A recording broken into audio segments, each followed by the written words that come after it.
Não é segredo que o Estado Judeu e a República Islâmica do Irã não são amigos. Autoridades americanas confirmam que o Irã disparou drones e mísseis contra Israel. Oficiais americanos afirmam que Israel realizou um ataque com mísseis. Mas há uma reviravolta. O Irã abriga uma das maiores comunidades judaicas do Oriente Médio. Quase 10 mil judeus iranianos ainda mantêm escolas e sinagogas judaicas em todo o país. Eles têm um rabino-chefe e um representante no parlamento do Irã. Há até alguns restaurantes kosher. Mas como seus concidadãos, os judeus no Irã não podem falar livremente. Os judeus fora do Irã não têm como compreender verdadeiramente a realidade vivida por seus irmãos e irmãs na República Islâmica. Isso levanta a questão: por que os judeus vivem no Irã?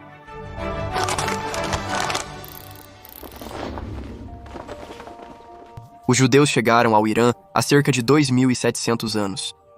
Para ser mais preciso, eles foram arrastados para lá contra sua vontade por um império desagradável.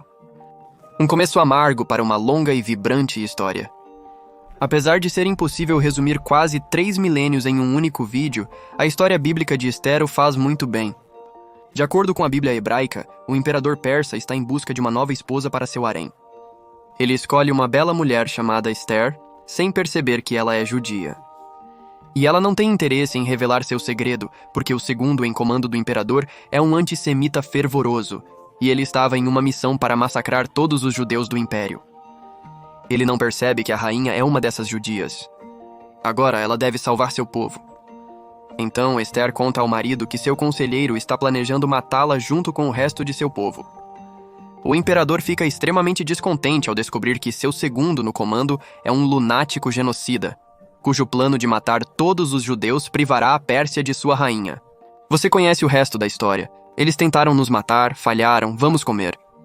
O imperador demite seu conselheiro genocida e contrata o tio de Ester em seu lugar. Milênios depois, ainda celebramos a coragem da imperatriz judia da Pérsia. Historiadores questionam a veracidade da história devido à falta de evidências concretas para grande parte do conto. Mas nas lacunas entre fato e fé, a rainha Ester surge como um símbolo de todos os judeus persas. Na verdade, no último século, estudiosos judeus até começaram a se referir aos judeus do Irã como os filhos de Ester. O nome se encaixa. Assim como os judeus persas atuais, Ester descende de refugiados israelitas exilados. No entanto, ela consegue alcançar uma posição de grande poder e influência. Enquanto isso, seu tio Mordecai frustra uma trama para matar o imperador, demonstrando sua lealdade ao império. Ele é orgulhosamente judeu e orgulhosamente persa, assim como os filhos de Ester são hoje. Os judeus persas nem sempre tiveram representantes para cuidar de seus interesses. Eles chegaram como refugiados exilados há milhares de anos. Mas poucas décadas depois dos primeiros refugiados judeus chegarem na Pérsia, um novo imperador transformou tudo. A maioria o chama de Ciro, o Grande. A Bíblia hebraica o chama de Ungido. Ele é celebrado até hoje por permitir que os exilados judeus retornassem à sua terra e reconstruíssem seu templo sagrado. Muitos partiram, mas uma comunidade considerável decidiu permanecer. Ciro era um governante tolerante e de mente aberta, e sua política definiu o tom para séculos de vida judaica na Pérsia. Apesar de interlúdios ocasionais de intolerância, os filhos de Ester prosperaram pelos próximos 1.300 anos, produzindo grandes estudiosos, comerciantes, médicos, banqueiros e conselheiros políticos para quem estivesse no comando. Assim, o Islã chegou à Pérsia a partir da Península Arábica. Ele trouxe consigo novas normas, culturas e até uma nova língua. Mas o povo persa não tinha interesse em abandonar sua bela antiga língua e cultura e normas sociais. Eles aceitaram o Islã, mas limitaram a arabização. Nesse aspecto, eles estavam em total consonância com seus vizinhos judeus, que por séculos vinham se recusando a se assimilar à cultura dominante. Culturas vizinhas constantemente se influenciam, mas os muçulmanos e judeus persas selecionaram apenas os elementos úteis, mantendo suas tradições e linguagens singulares. Sob a liderança muçulmana, os judeus persas eram considerados Ahl al-Dima, ou dhimis, cidadãos de segunda classe, obrigados a pagar impostos em troca de proteção. Tecnicamente, qualquer monoteísta não muçulmano era um dhimmi. A categoria era ampla, e dependendo do líder, poderia incluir pessoas de todas as crenças. Porém, muitos governantes no mundo muçulmano não tinham interesse em ativamente subjugar seus dhimmi. Apesar do status social reduzido, muitos judeus persas ainda levavam uma vida digna na Pérsia muçulmana. Isso foi até os safávidas assumirem o controle no início dos 1500, instituindo uma nova forma rigorosa de islamismo xiita e jogando a vida judaica persa em um turbilhão. Esta versão do Islã tinha muito a dizer sobre quem era puro e quem não era. Puro. Todos os outros não? Os principais portadores dessa impureza metafísica eram os judeus, e os novos governantes da Pérsia passaram muito tempo criando maneiras de impedir que eles transmitissem essa impureza aos vizinhos titas. Os judeus eram proibidos de entrar em banheiros públicos muçulmanos, tocar em alimentos que um muçulmano pudesse comer, beber de poços públicos, sair na chuva. Isso é apenas a ponta do iceberg. No fim do século XIX, a situação dos judeus persas estava melhorando. Na capital, o governo reconheceu oficialmente o Conselho da Comunidade Judaica. Uma rede de escolas judaicas foi aberta em todo o país. Muitos judeus se uniram à revolução política emergente, lutando por um parlamento regido por uma constituição que assegurasse seus direitos. E o parlamento realmente ouviu quando as comunidades judaicas relataram perseguição e assédio, o que é louvável. Mas o progresso é lento. Em 1910, manifestantes furiosos atacaram o Meholi de Shiraz, deixando muitos de seus judeus desamparados. Quando um novo Shah assumiu o poder, os judeus persas ousaram esperar o fim definitivo dos pogroms esporádicos e das conversões forçadas. Reza Khan foi um coronel no exército persa durante a Primeira Guerra Mundial. Como oficial de carreira, ele conquistara a lealdade de sua brigada. Quando ele marchou para o Irã no inverno de 1921, o exército o acompanhou. Em 1925, ele era o novo imperador do país e o fundador de sua última dinastia.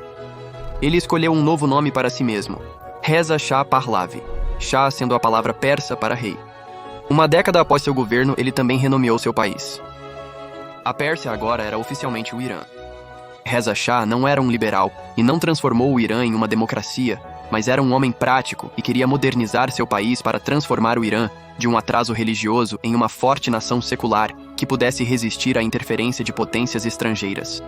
As reformas de Reza foram controversas, especialmente entre os pobres e devotos, mas para as minorias religiosas, incluindo os judeus, seu reinado marcou o início da Idade de Ouro, que atingiu o auge quando seu filho Mohammad Reza assumiu o trono aos 21 anos.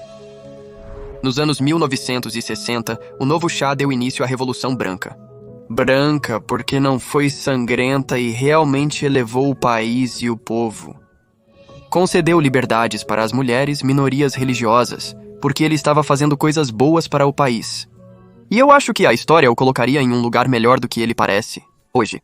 Sob Mohammad Reza, a economia do Irã cresceu a passos largos. As taxas de alfabetização dispararam. As mulheres prosperaram. Empresas estrangeiras disputavam para investir. Alguns ocidentais previram que o Irã logo seria um país desenvolvido, capaz de competir com as nações europeias mais avançadas. Nosso país, nos próximos 10 anos, será o que vocês são hoje.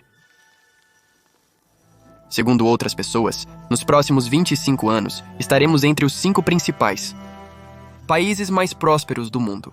Iranianos altamente qualificados no exterior começaram a retornar, desejando participar da economia próspera do país. Eles foram acompanhados por um grupo de expatriados israelenses que vieram morar no Irã. O professor Menacheri deixou o Irã quando criança em 1949. Seus pais, sionistas, desejavam viver em um estado judeu, apesar do Irã ter sido seu lar por séculos. Mas não foi um adeus permanente. O Irã manteve suas portas abertas para o mundo, inclusive Israel, o que permitiu que o professor Menacheri retornasse para fazer seu trabalho de campo em Teherã. Esse foi um período que eu chamo de a Era Dourada dos judeus iranianos. De certa forma, eles tinham mais direitos do que os muçulmanos. Quando eu estava em Teherã, ser judeu era maravilhoso. Os judeus iranianos estão mais seguros e prósperos do que nunca. Apesar de alguns terem ido para Israel, quase 100 mil judeus ficaram. Era o melhor dos dois mundos. Por um lado, os judeus persas sabiam que sua pátria espiritual estava a apenas uma viagem de avião. Por outro lado, eram leais ao país que foi seu lar por milênios. Desde os dias de Ciro, o Grande, o Irã não lhes oferecia tanta segurança e oportunidade. Shahin Zakain passou sua infância no Irã pré-revolução. Ela só tem boas lembranças. Foi incrível, devo dizer. E até com nossos vizinhos muçulmanos eles eram amigos. Por exemplo, no Yom Kippur, então, Apesar de sua identificação religiosa com Israel, muitos judeus iranianos permaneceram assim no caminho, o tempo todo.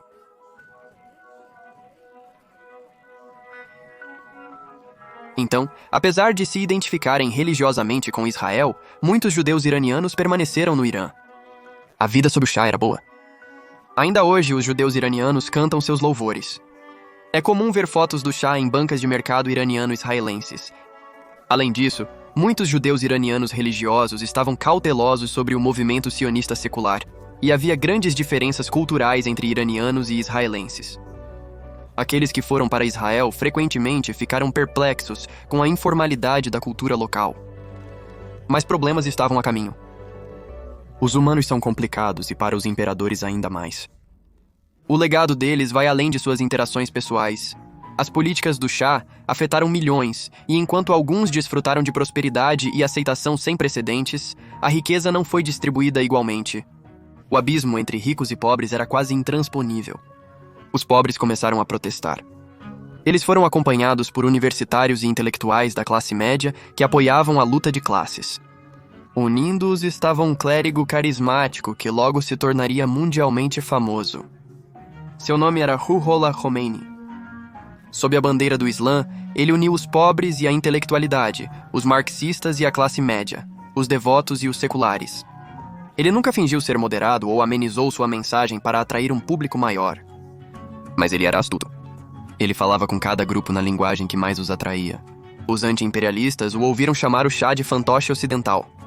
Os religiosos o ouviram criticar as reformas do Shah como um ataque ao Islã. Os marxistas o ouviram prometer uma sociedade com igualdade para todos. Esses grupos tinham visões distintas para o futuro do país, mas concordavam que o Shah precisava ser derrubado antes de construírem seu tirã ideal. Então eles se uniram atrás de Khomeini, apesar de seu declarado ódio à modernidade, ao feminismo, ao liberalismo e ao Ocidente. Muitas das críticas do Ayatollah não tinham fundamento, como sua afirmação de que o Shah era um espião judeu ou uma cobra americana. Porém, no centro de sua crítica havia uma verdade incômoda. O Shah era um autocrata. A polícia secreta de Saddam Hussein estava entre as mais temidas no Oriente Médio, e ele não se importava muito com as preocupações dos devotos intelectuais ou marxistas. Ele buscava construir um país moderno, secular e nacionalista, e na sua visão, havia obtido sucesso. Ele transformou o Irã em uma potência rica e moderna, capaz de se igualar a qualquer país ocidental. Secularismo, nacionalismo e modernidade eram os valores do Irã do Shah. Ele costumava dizer que se o Irã passasse por uma revolução, ela viria de cima para baixo. E para alguns isso era verdade. E isso parece ser o consenso entre os iranianos judeus.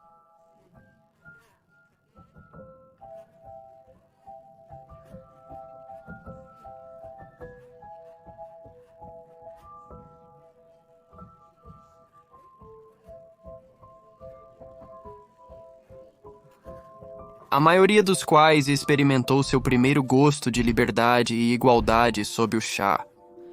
Porém, lembre-se, sempre há tons de cinza. Como você avalia o legado de um líder? Os direitos das minorias compensam a polícia secreta? A igualdade de gênero compensa as disparidades de riqueza? E quando você compara o reinado do Shah com o regime que veio depois, quem sai na frente? A história do Shah não tem um final feliz. Revoluções bem-sucedidas não vêm de cima para baixo, mas de baixo para cima. Ele não resistiu à opinião popular. Apesar de ter exilado Khomeini, o Ayatollah havia conquistado os corações do povo. Em 1979, o Shah estava fraco e terrivelmente doente. Ele não tinha mais forças para lutar pelo Irã. Ele deixou o país com sua família, indicando um primeiro-ministro interino. O Shah do Irã embarcou hoje no que poderia ser seu exílio. Havia pouco ânimo ou motivo para isso quando o Shah e a imperatriz pisaram no solo estrangeiro deste aeroporto provincial.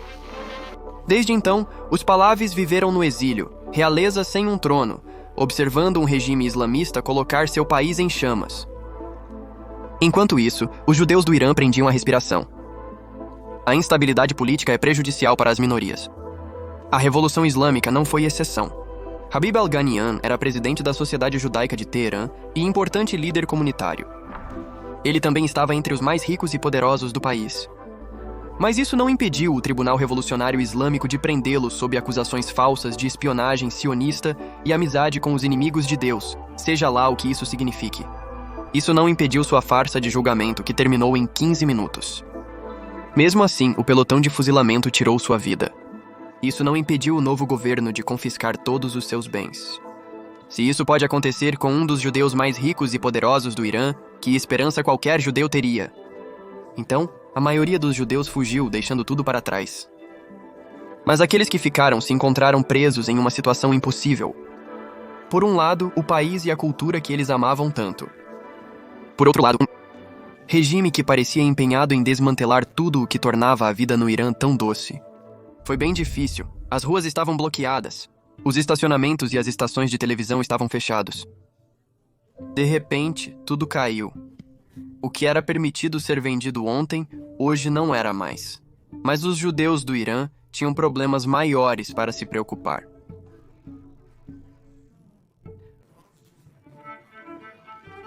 Assim como a rainha Esther, os líderes judeus precisavam elaborar uma estratégia para manter seu povo seguro. Eles asseguraram a Khomeini sua lealdade e apoio, renegando Israel e o sionismo. Em troca, ele lhes garantiu proteção.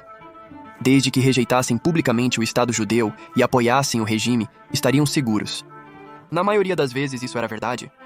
Na maioria das vezes. Matthew Summich nasceu no Irã em 1982. Ele teve uma infância normal até a manhã em que fugiu de casa secretamente com sua família. Acontece que envolvia detenção arbitrária, punição física e acusações infundadas de espionagem sionista. Ainda assim, lembro-me de algumas dificuldades enfrentadas pelos meus pais e família por serem judeus, às vezes sofrendo acusações. Lembro-me que tiraram algumas propriedades do meu pai, algum tipo de direitos. Especificamente, meu pai foi preso, no Irã, porque ele era judeu. Eles foram acusados de serem sionistas, como um espião de Israel. O pai do Matthew não era espião. Ele era um judeu. E isso bastou para as autoridades o prenderem e punirem. Mas os Summachs tiveram sorte.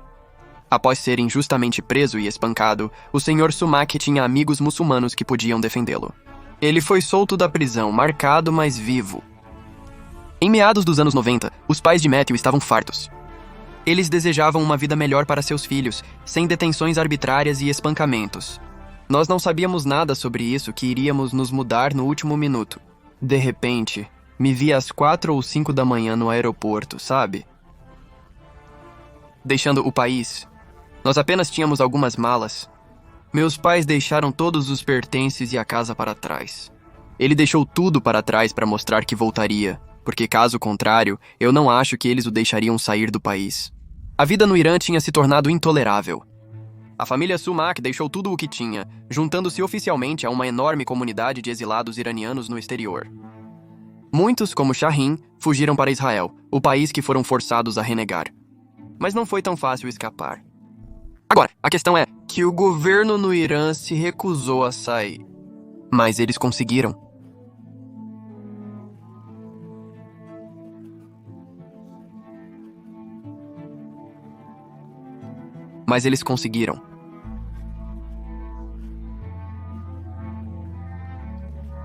Eles abandonaram seu país natal e recomeçaram como israelenses. Muitos outros vieram para os Estados Unidos, estabelecendo enclaves em Nova York e Los Angeles, também conhecida como Tehran Gelas. Imigrar é difícil, e os judeus persas enfrentaram desafios onde quer que estivessem. Mas como a maioria dos imigrantes, eles se integraram, trabalharam duro, tiveram sucesso e se apegaram orgulhosamente à sua cultura, especialmente nos Estados Unidos. Para os judeus de Los Angeles ou Nova York, manter a identidade persa os protege da assimilação. Essa é a minha compreensão.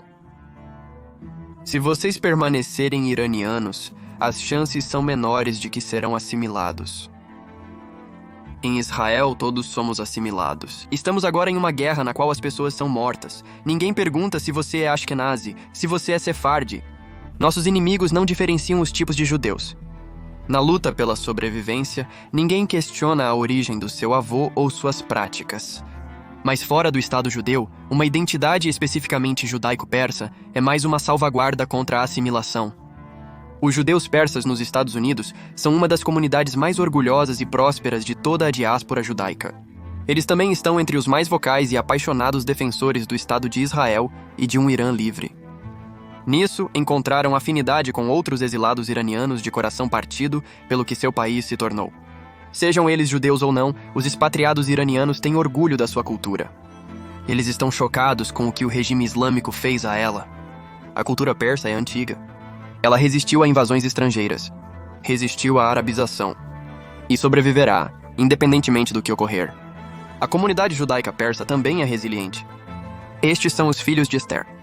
A história deles é outro capítulo em uma longa e orgulhosa história de sobrevivência judaica. Contra todas as adversidades.